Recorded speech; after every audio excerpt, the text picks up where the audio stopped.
오늘은 사랑하면 다르게 보입니다 라는 제목으로 함께 하나님의 말씀을 나누기 원합니다. 여러분, 성경은요 다양한 주제를 이제 다루고 있습니다.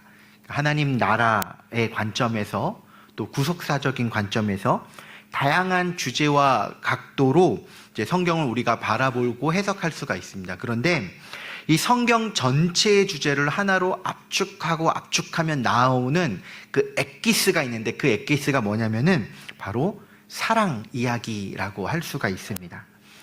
하나님은 인간과 특별한 사랑의 관계를 맺기 위해서 인간을 창조하셨습니다. 특별히 인간을 하나님의 형상으로 창조하셔서 자신과의 사랑의 관계성으로 인간을 부르셨죠.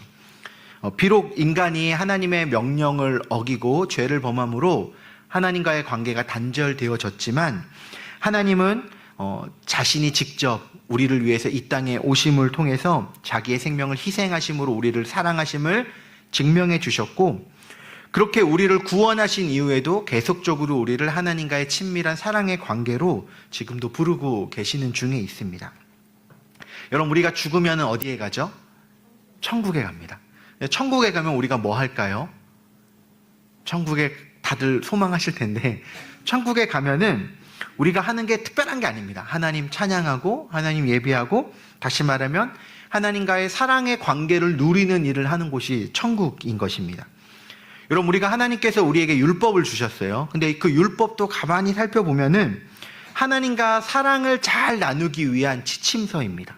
하나님이 기뻐하시는 것은 무엇인지, 싫어하는 것은 무엇인지를 하나님이 설명해 줌으로써 우리가 어떻게 하면 하나님과 사랑의 관계를 잘 맺어갈 수 있는지를 알려주시는 게 바로 율법이라는 거죠. 결국 모든 이야기가 하나님과 우리와의 사랑의 관계로 나아가고 있다는 것입니다.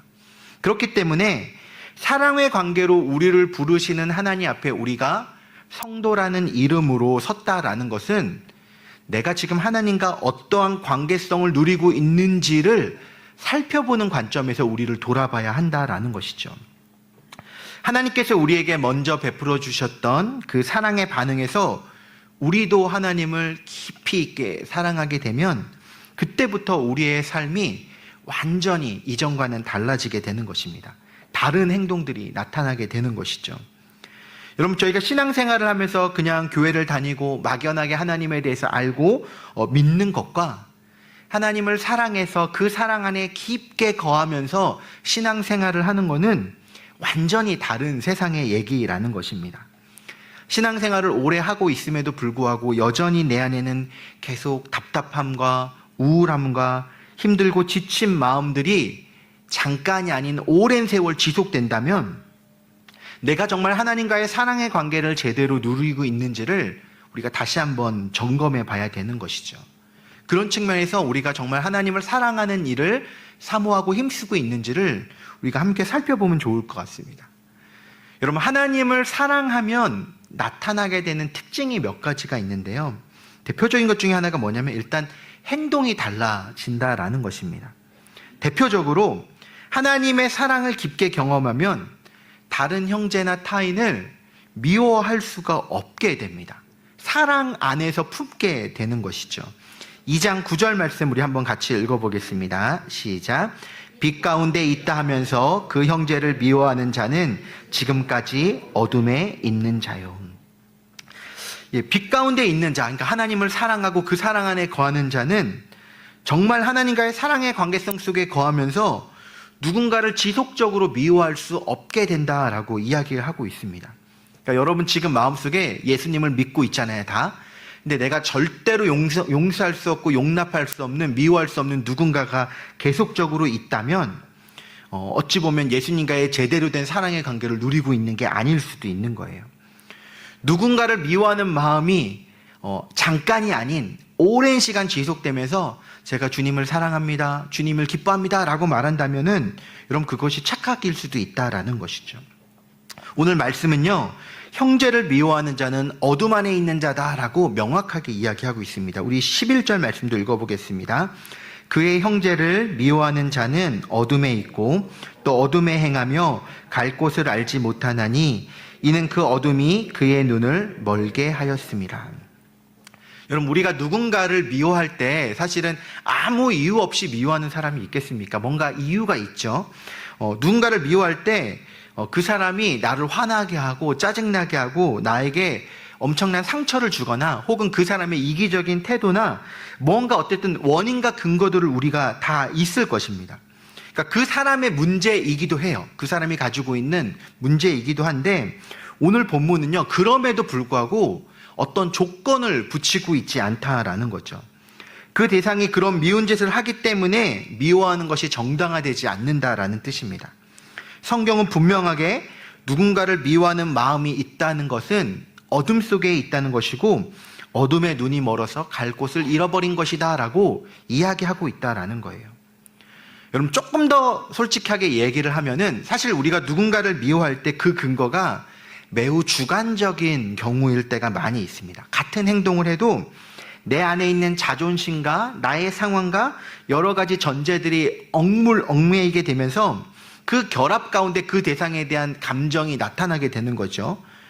그렇기 때문에 결국 이 미움의 감정을 품는다라는 것은 그 타인 자체만의 문제라기보다도 그 타인을 해석하고 받아들이는 나의 문제이기도 하다라는 것입니다. 오늘 본문은 단도직입적으로 누군가를 미워하는 마음이 있는 사람은 예수님을 사랑하는 자가 아니다라고 이야기하고 있는 거예요. 여러분, 그럼 왜 예수님을 사랑하면은 누군가를, 특별히 형제를 미워할 수가 없게 되는 것일까요?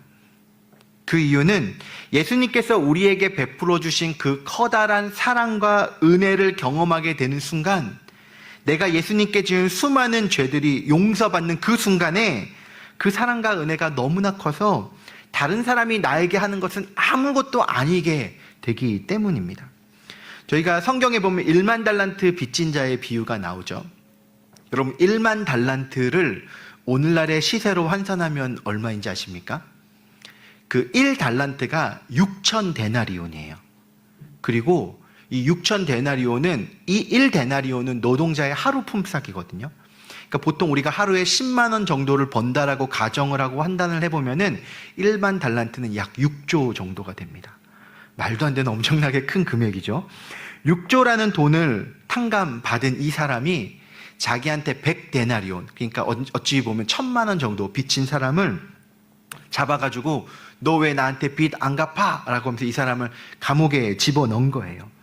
물론 이제 빚을 다 갚았으니까 이제 자기에게 새로운 돈이 필요하고 뭔가 자기 일을 하기 위한 수단이 필요해서 그 사람을 다시 돈 내놓으라고 할 수 있었을 겁니다. 그런데 성경은 뭐라고 얘기하고 있냐면, 너가 1만 달란트를 탕감받았으면 100데나리온 빚진 자를 탕감해 주는 것이 당연한 게 아니냐? 너 다시 그 돈 갚아 라고 이야기하고 있다라는 것입니다. 죄로 인해 죽어 마땅한 우리를 대신해서 예수님께서 죽어주신 그 큰 사랑을 경험했다라면 그 은혜 앞에 나를 향한 다른 사람의 잘못과 미움 같은 것들을 용서할 수 있어야 된다라는 거예요. 그게 자연스럽다라는 것입니다. 근데 내 마음속에 그 자연스러움이 안 나타나고 그 대상에 대한 미움과 분노가 지속적으로 나를 깊게 사로잡고 있다면 하나님이 내게 베풀어 주셨던 그 큰 사랑을 우리가 온전히 경험하고 누리고 있지 못하다라는 것을 이야기하고 있다라는 거예요.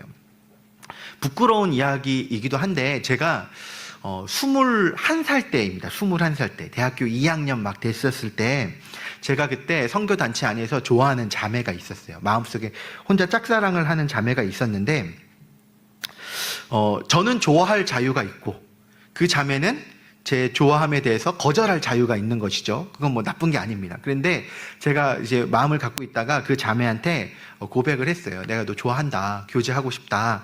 라고 이야기하니까 그 자매가 뭐라 그랬냐면은, 이렇게 거절을 했어요. 거절을 하면서, 이렇게 거절을 했어요. 내가 지금 사람에게 받은 상처가 많이 있어서 지금 사람을 만날 때가 아니고 하나님 앞에서 좀 치유를 받아야 될 때인 것 같다. 그러니까 너무 고마운데 미안하다라고 이렇게 거절을 한 거예요.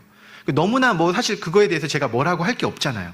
그 사람의 자유이고 뭐 지금 하나님 앞에서 지금 시간을 보내고 이런 시간이 필요하다고 하니까 저는 알겠다.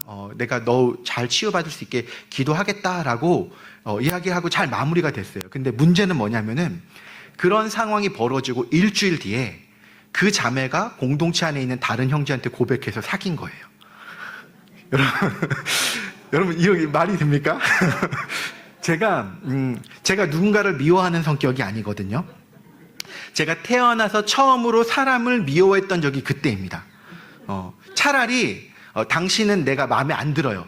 나 딴 사람 좋아해요 라고 말했으면은 그 사람의 자유고 그 사람의 권리니까 그래 알겠다 라고 했었을 거예요. 그런데 저한테 하나님이 어쩌고 저쩌고 막 이야기를 하고 나서 아니면 최소한 그랬다면 나를 생각했다면 한 6개월 좀 지나서 고백했으면 그나마 괜찮잖아요. 그런데 일주일도 안 돼서 그렇게 다른 사람한테 고백해서 사귀는 게 제 감정을 갖고 노는 것처럼 느껴진 거예요. 그러면서 그 공동체 안에서 그 자매를 딱 보는데 진짜 처음으로 꼴도 보기 싫다 그 감정이 제 안에 들어왔습니다. 그래가지고 제가 그 사람을 피해 다녔거든요. 같은 자리에 있기가 너무 싫은 거예요. 그래서 이제 말도 안 하고 몇 개월을 이렇게 있는데 그때 마침 저희 이제 교회에서 네팔 선교를 준비하고 있는 중이었습니다. 그래서 보통 선교를 위해서 준비하면은 기도회 같은 거 하면서 하잖아요. 이렇게 해외에 있는 영혼들을 품고 그 영혼을 복음으로 사랑하고 이렇게 막 기도를 하는데 기도를 할 때마다 기도가 막히는 거예요. 그 영혼들을 이렇게 위해서, 그러니까 어찌 보면 네팔에 있는 사람들을 이제 복음을 전하고 전도할 수 있게 영혼을 품을 수 있게 기도하는데 기도할 때마다 하나님이 내 마음속에 내 쪽으로 어떤 마음을 주시냐면은 야, 네가 네 옆에 있는 사람도 사랑하지 못하는데 언어도 다르고 인종도 틀린 그 사람을 사랑한다는 게 말이 되냐라고 그런 이제 생각이 계속 들어오면서 기도가 안 되는 거예요. 근데 그 생각이 들어올 때마다 제 안에 어떤 마음이 들었냐면은 억울함이 있는 거예요. 하나님, 솔직히 그래도 이거는 좀 너무하지 않습니까? 이 자매가 솔직히 저를 너무 무시한 것 같고 너무 이렇게 한 것 같아서 정말 마음에 생각할 때마다 분이 됩니다 라고 이야기를 하는데 그 순간에 하나님께서 정말로 그 3, 4초도 안 되는 그 짧은 시간 동안에 마치 그 영화 필름이 딱 지나가듯이 제가 주님한테 했던 수많은 죄악들이 쫙 필름처럼 지나가는 거예요. 그러면서 한마디를 딱 주시는데 야, 너는 나한테 어떻게 했는데 딱 이 말을 주시더라고요. 제가 근데 너는 나한테 어떻게 했는데 내가 주님은 나를 한없이 끊임없이 일관되게 사랑해 주시는데 제가 주님을 사랑한다고 하면서 끊임없이 죄를 범하고 하나님을 신경 쓰지 않고 외면했던 그 수많은 기억들이 제 안에 딱 들어오고 하는 순간 제 안에 어떤 마음이 들었냐면 하나님 죄송합니다. 제가 그 사람을 용서하겠습니다 라고 기도가 나오는 거예요. 제가 그때 알게 됐어요. 용서가 단순히 어떤 한 사람이 잘못한 걸 그냥 잊어버리는 게 아니라 그게 아무렇지도 않아지는, 그러니까 내가 내 안에 주신 하나님의 사랑 때문에 아무렇지도 않아지는 게 진짜 용서라는 것을 제가 그때 깨닫게 됐어요. 그럼 제가 이 부끄러운 고백을 왜 하냐면은 사도 요한이 지금 이야기하고 있는 것은 그런 거예요. 우리가 하나님의 큰 압도적인 사랑을 경험했다. 그것이 얼마나 귀하냐면 우리의 모든 인생을 바꿔놓을 만큼 크고 위대하고 존귀한 그 사건인데 그 사랑을 경험한 너가 어떻게 다른 사람을 미워하고 판단하고 용납하지 못할 수가 있냐? 너 정말 그 사랑 안에 있는 거 맞냐? 라고 우리에게 질문하고 있는 것이죠. 여러분, 사도 요한은요 12절에서 14절에서 이 편지를 쓰는 이유에 대해서 이야기하면서 이 교회들에 보내는 편지잖아요. 지금 이 교회의 상황이 어떠냐면은 교회가 하나님의 말씀을 지키면서 이단을 몰아쳤어요. 이단이 교회 안에 침투해 왔는데 이단을 지금 교회 안에서 열심히 싸워가지고 몰아낸 거예요. 근데 이단이 나가고 나니까 어떤 후유증이 생겼냐면은 교회 안에서 뭔가 조금 이상한 행동하는 사람, 뭔가 좀 이상한 사람만 보면은 너도 이단하냐? 라는 그 날카로운 비난과 정죄로 교회 안의 성도들이 서로를 다투고 싸우고 미워하고 용서하지 못하는 그런 모습 속에 있는 거예요. 이런 모습을 보면서 지금 사도 바울이 교회에 전하는 내용이 뭐냐면은 너희가 진짜 하나님의 사랑 안에 거하면은 그러면 안 되는 거야 라는 지금 이야기를 하고 있는 거죠. 여러분, 이 사랑받음이 나이의 차이가 없다라고 사도 바울은 요한의 편지를 보면 또 이야기하고 있습니다. 우리 12절부터 14절 말씀 한번 읽어볼게요. 자녀들아, 내가 너희에게 쓰는 것은 너희 죄가 그의 이름으로 말미암아 사함을 받았으며, 아비들아, 내가 너희에게 쓰는 것은 너희가 태초부터 계신 이를 알았으며, 청년들아, 내가 너희에게 쓰는 것은 너희가 악한 자를 이겼음이라. 아이들아, 내가 너희에게 쓴 것은 너희가 아버지를 알았으며, 아비들아, 내가 너희에게 쓴 것은 태초부터 계신 이를 알았으며, 청년들아, 내가 너희에게 쓴 것은 너희가 강하고 하나님의 말씀이 너희 안에 거하시며 너희가 흉악한 자를 이겼음이라. 정리하면, 자녀들아, 너희는 죄사함 받았고 너희가 아버지를 알았다. 아비들아, 태초부터 계신 이를 너희가 알았고, 청년들아, 너희가 악한 자를 이겼고 너희가 강하고 흉악한 자들을 이겼다. 지금 이 모든 연령대에 공통적으로 얘기하는 것이 무엇이냐면, 너희가 죄사함 받았고 태초부터 계신 아버지를 알았고 악한 일을 이겼던 그 모든 것들이 너희 안에 있다라는 거죠. 너희는 예수 그리스도의 십자가로 인한 큰 사랑을 이미 경험한 자들이고 그 사랑 안에 거하는 자들이기 때문에 나이에 상관없이 너희가 그 사랑 안에서 감당해야 될 것을 해야 된다라고 이야기하는 거예요. 여러분, 정말 주님을 사랑하는 사람은요, 그래서 다르게 행동하게 되는 것입니다. 다르게 반응하는 거예요. 정말 주님의 사랑의 관계 속에 있는 자들은요, 다른 모든 것보다도 주님이 가장 최우선이 되고 내 삶 속에서 주님의 뜻이 어떤 것인가, 어떤 것이 주님을 가장 기쁘시게 하는 것인가를 우선적으로 고려하게 된다라는 것입니다. 2장 15절 말씀 같이 읽어보겠습니다. 이 세상이나 세상에 있는 것들을 사랑하지 말라. 누구든지 세상을 사랑하면 아버지의 사랑이 그 안에 있지 아니하니. 그래서 주님을 사랑하는 사람에게 나타나는 또 다른 특징이 무엇이냐면은 이 세상의 것을 사랑하지 않게 된다라는 거예요. 그러니까 하나님을 사랑하면서 세상을 동시에 사랑할 수가 있는 거예요, 없는 거예요? 불가능하다라는 것입니다. 여러분, 이 세상을 사랑한다는 것이 말하는 바가 무엇입니까? 그게 단순히 돈과 쾌락과 명예를 좋아한다는 말을 의미하는 게 아닙니다.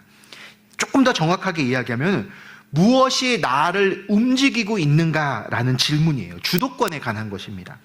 나를 움직이고 나를 행동하게 하는 동력이 무엇인지를 묻는 거예요. 이 세상을 사랑하는 사람은요, 이 세상의 것에 의해서 내가 움직여지게 됩니다. 나를 움직이게 하는 우선된 동기가 육신의 정욕이나 안목의 정욕이나 이생의 자랑에 의해서 내가 움직여지면은 이 세상을 사랑하는 사람이 되는 거예요. 하지만 하나님을 사랑하는 사람은 나를 움직이는 동기가 어디 있다는 거예요? 하나님의 뜻과 하나님의 사랑을 목적으로 움직이게 된다라는 것이죠. 여러분, 육신의 정욕은 인간이 본질적으로 가지고 있는 욕망입니다. 사람이 가지고 있는 3대 욕구가 있죠. 식욕, 성욕, 수면욕이라고 말합니다. 여러분, 더우면 시원해지고 싶고 추우면 따뜻해지고 싶은 욕망이 있죠. 물론 이 욕망이 하나님이 우리에게 주신 것이기 때문에 이 욕망 자체는 선한 것입니다. 그런데 이 욕망이 우리의 죄와 결합되면 매우 추악해지는 거예요. 우리 갈라디아서 5장 19절에서 21절 읽어보겠습니다. 육체의 일은 분명하니 곧 음행과 더러운 것과 호색과 우상숭배와 주술과 원수 맺는 것과 분쟁과 시기와 분냄과 당짓는 것과 분열함과 이단과 투기와 술취함과 방탕함과 또 그와 같은 것들이라. 전에 너희에게 경계한 것 같이 경계하노니 이런 일을 하는 자들은 하나님의 나라를 유업으로 받지 못할 것이요. 하나님의 형상으로 지음받은 사람은요, 모든 것을 적당하고 충분히 누릴 수 있지만 타락한 인간은 자기의 자리를 분간하지 못할 만큼 어리석어져서 이 욕망으로 무너지게 된다라는 것입니다. 처음 하와가 뱀의 유혹에 빠져서 선악과를 보게 됐을 때 먹음직스럽게 보였죠. 식욕은 누구나 갖고 있는 것이고 배고플 때 음식을 먹는 게 죄는 아닙니다. 그런데 하나님이 먹지 말라고 명하신 것을 먹는 것은 죄가 되는 것이죠. 하나님께서 하와를 굶기신 것도 아니고 모든 과실을 다 먹을 수 있는 자유를 주셨음에도 불구하고 그것 선을, 자기의 자리를 넘어서서 한 행동이 죄가 되는 것입니다. 성욕도 마찬가지죠. 우리가 요즘 막 정치인들의 성적 스캔들에 대한 얘기들도 참 많이 듣는데 아름다운 정상적인 관계 속에서의 성은 매우 좋은 것입니다. 결혼한 관계 안에서의 성은 매우 좋은 것이죠. 그러나 하지 말아야 될 상대와 자리를 함께하기 때문에 그것이 죄가 되고 문제가 되는 거예요. 그러니까 육신의 정욕들은 인간들에게 반드시 필요한 본능이지만 이 본능이 하나님보다 앞서서 이 본능에 의해서 내가 움직여지게 되면은 매우 파괴적인 결과를 맞게 되는 것입니다. 근데 이러한 본능이 하나님의 영광을 위해서 사용되어지면 매우 아름답습니다. 그런즉 너는 먹든지 마시든지 무엇이든지 하나님의 영광을 위해서 하라. 우리가 하나님의 사랑 안에서 하나님을 위한 목적으로 우리에게 주어진 욕구들을 자연스럽게 사용하면은 그것 자체가 하나님께 영광을 돌릴 수 있는 삶이 되는 거예요. 하나님을 사랑하는 사람은요, 우리의 욕구도 하나님의 영광을 위한 수단으로 사용된다는 것이죠. 여러분, 안목의 정욕은 무엇입니까? 보는 것과 관련된 유혹입니다. 눈으로 보고 귀로 듣고 그래서 마음이 동요되고 세상의 것을 추구하게 만드는 것이 안목의 정욕입니다. 사람은요, 태어나서 성장하고 자라나는 동안에 보고 듣는 것에 의해서 마음이 작용해서 느낌으로 와닿고 판단을 하게 되는 거죠. 이 보여지고 들려지는 것에 끌려가게 되면은 이게 육신의 욕망과 결합돼가지고 죄를 짓게 만드는 거예요. 하와가 선악과를 보았을 때 이 봄을 통해서 보는 것 자체가 잘못은 아니지만 봄을 통해서 나도 하나님이 되고 싶다라는 욕망을 갖게 되었다라는 것입니다.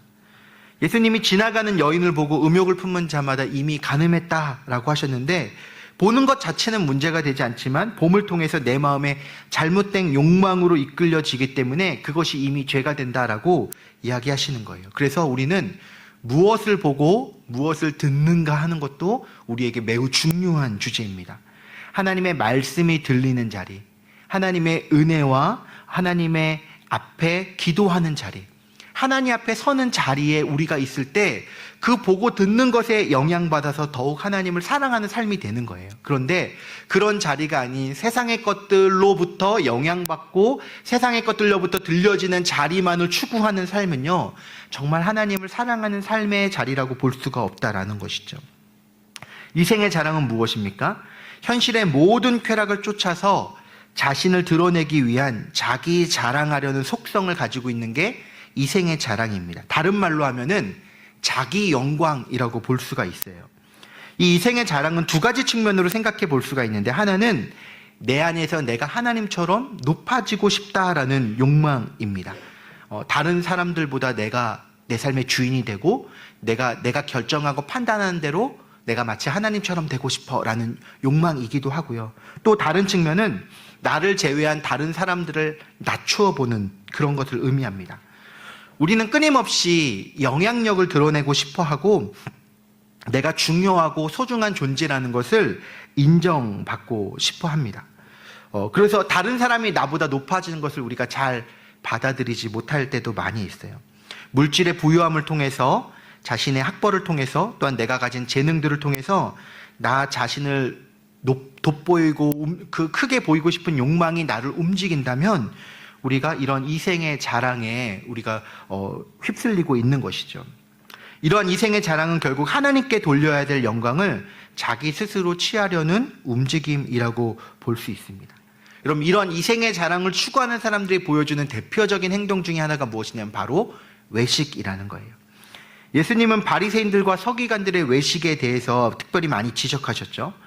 그들의 행동은 겉으로 보기에는 하나님을 위한 것처럼 보였습니다.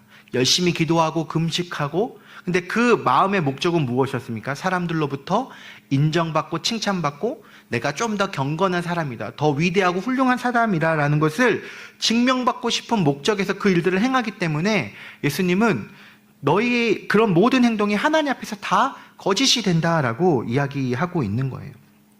여러분, 이것이 우리에게 많이 놓여 있습니다. 사실 설교를 하는 목사인 저 자체도요, 말씀을 준비하면서 이 말씀을 전하는 걸 성도님들이 나를 어떻게 볼까에 끊임없는 그 좌우되는 모습들을 보게 돼요. 말씀을 통해서 하나님의 뜻이 나타나고 성도님들에게 하나님의 목적을 알려지는 것 자체보다도 내가 어떻게 보여지는가가 끊임없이 나를 유혹하는 모습을 설교를 준비할 때마다 많이 느끼게 되는 거죠. 여러분, 목사만 그러겠습니까? 교회에서 봉사를 할 때 그 봉사가 자기 인정을 받고 자기 자존감을 위한 목적으로 하게 된다면 그런 것들이 사실은 정말 하나님을 사랑하는 목적이 아니게 된다라고 이야기를 하고 있는 거예요. 여러분, 그래서 고린도전서 1장 31절은 이렇게 이야기하고 있습니다. 시작. 기록된 바 자랑하는 자는 주 안에서 자랑하라 함과 같게 하려 함이라. 하나님께서 주신 것이기 때문에 모든 자랑할 걸 하나님 안에서 자랑하라. 그게 하나님을 사랑하는 자예요. 내게 은혜를 주신 것도 하나님께서 주신 것입니다. 하나님이 되게 하셨습니다. 하나님이 이 모든 일을 이루셨습니다. 하나님 안에서 자랑하게 한다라는 것이죠. 여러분, 정말 하나님을 사랑하는 자들은요, 우리에게 있는 육신의 정욕, 안목의 정욕, 이생의 자랑의 유혹 속에서 무엇을 추구하냐면 하나님의 뜻이 어디 있는가, 하나님의 마음이 어디 있는가에 집중하고 거기에 행동합니다. 17절 말씀 한번 읽어보겠습니다. 시작. 이 세상도 그 정욕도 지나가되 오직 하나님의 뜻을 행하는 자는 영원히 거하느니라. 하나님의 뜻을 행하는 자는 영원히 거한다라고 말씀하고 있는 것이죠. 여러분, 하나님을 사랑하면서 이 세상을 사랑할 수 없는 거예요. 그렇기 때문에 우리는 계속해서 우리 자신을 돌아보며 분별해야 됩니다. 이게 하나님께로부터 온 건가? 아니면 세상으로부터 온 건가? 무엇이 나를 움직이고 있는가? 세상의 욕망들이 나를 움직이고 있는가? 아니면 하나님의 뜻이 나를 움직이고 있는가? 우리는 이런 것들을 질문해 봐야 되는 것이죠. 물론 우리가 연약한 죄인이기 때문에 나도 모르는 사이에 어느샌가 하나님의 뜻대로 살아가고 싶은 마음은 우리에게 충만히 있지만 세상의 것들에 휩쓸려서 살고 있는 모습이 돌릴 때도 있습니다. 그런데 그 상황 속에서 우리가 하나님의 사랑을 그래도 의지하고 하나님의 은혜를 의지하려고 붙들면은 너무나 놀랍게도 하나님이 우리 안에 변화를 일으켜 주세요. 조금씩 하나님의 뜻에 따라가는 것에 기쁨을 느끼게 되고 하나님의 안에서 만족감을 느끼게 되고 세상이 줄 수 없는 또 다른 평화와 기쁨으로 우리의 삶을 이끌어 가신다라는 것이죠. 다시 말로 하면 하나님의 사랑이 우리를 변화시킨다라는 것입니다. 여러분, 그래서요, 예수님을 깊게 사랑하면 미운 사람도 없어지는 것이고요. 예수님을 깊게 사랑하게 되면은 내가 잘 먹고 잘 사는 게 중요해지는 것이 아니라 어떻게 하나님이 영광 받으실까, 어떻게 하나님이 높아지실까가 내 안에 기쁨으로 작용하게 되고 그 목적을 위해서 행동하게 되는 변화들이 일어나게 된다라는 것이죠. 여러분, 사도 요한은 우리에게 이런 권면을 하는 거예요. 너희가 성도라고 불림받고 교회 안에서 있는데 그 사랑에 온전히 깊이 들어가서 그 사랑이 우리를 이끌어가게 했으면 좋겠다. 서로 싸우고 판단하고 자기 입장으로 다른 사람들을 판단하고 정죄하는 것이 아니라 우리가 그 사랑 앞으로 일단 나아가서 그 사랑이 우리를 이끌어갈 수 있도록 함께 내어주면 어떻겠느냐라고 권면하고 있는 거예요. 물론 우리의 믿음의 수준과 단계가 다 다르기 때문에 하나님을 믿지만 아직 하나님을 깊게 사랑하지 못하는 분들도 계실 수 있고요.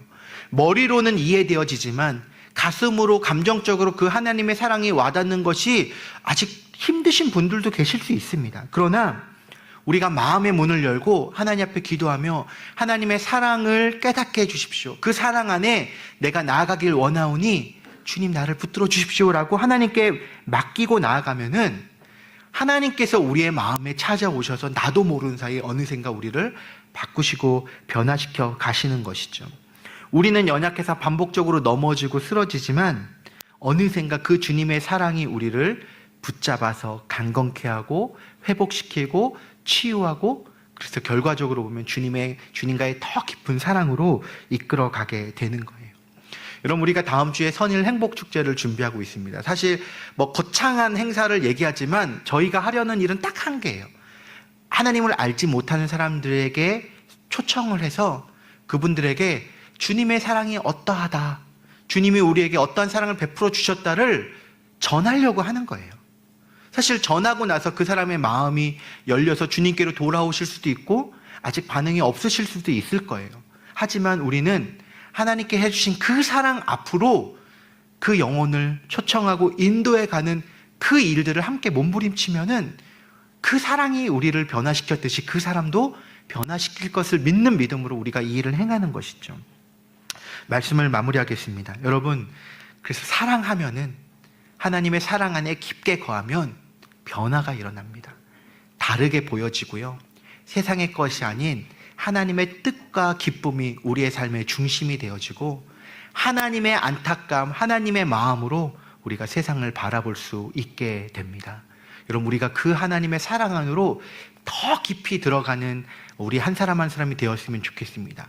날마다 하나님과의 사랑의 교제가 우리에게 살아있어서 말씀을 통해서 말씀을 읽을 때 기쁨이 있고, 기도하는 자리에서 하나님과의 인격적인 소통이 있고, 찬양할 때 하나님의 은혜를 경험하며 우리가 하나님과 예배드리는 그 모든 현장이 하나님과의 아름다운 사랑의 교제가 되는 우리 모두가 되기를 소망합니다. 그런 사랑으로 주님께 나아가는 저와 여러분들 되시기를 주님의 이름으로 축원합니다.